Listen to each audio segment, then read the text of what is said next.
Hello from Arizona. I would like to share a very special story with you. It's one that has tugged on my heart for years, and I've heard it spoken a different way, and every time I hear it spoken a different way than what I'm pretty sure the facts really are, it kind of wrenches at my heart. So I'd like to retell the story for you from the perspective I think that the person involved had. Okay?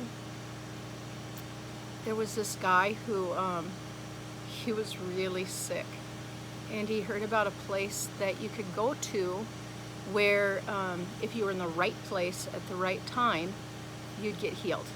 And it didn't always happen, but it happened enough that there were throngs of people who would actually be there. People would hear about this this healing place, and they'd grab their sick people and they'd run over there and they'd wait and they'd wait and they'd wait, and when they knew the moment was right, they'd pick up the loved one, they'd scoop them up, and they'd run over to the healing spot, and the loved one would get healed right there. They'd get healed right there, and they'd take their loved one home whole, and they'd celebrate, and it was such a good thing. And more and more people would hear about it, and people would come. And so this guy, he came to this place, and he was so excited, and he really wanted and needed his healing. He couldn't have a job, he couldn't take care of himself. You know, there's very little pride that he could take in himself because of the fact that he couldn't take care of himself. But he had a problem because his family and his friends weren't there for him. They weren't there to scoop him up and carry him to this place where he could get healed. And you know, he was a can-do guy. Okay, he was probably pretty self-reliant, and thought, you know what, I'm gonna make this happen.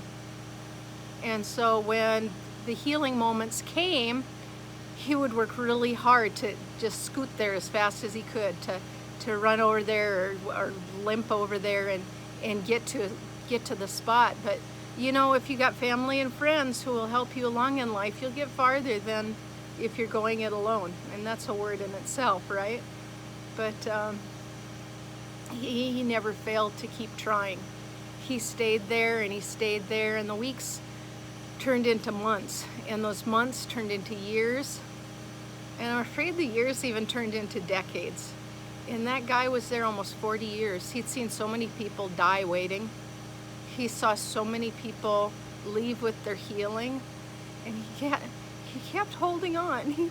He just kept trying, and he was so heartbroken.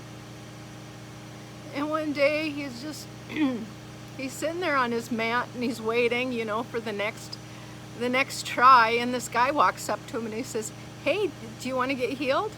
And he said, "Oh, I'd love to, but I can't get to the right spot in time. Someone always, you know, gets there quicker with their family. Someone else scoops them up and gets there first." And you know, he's just so hoping, hey, maybe this guy cares about me.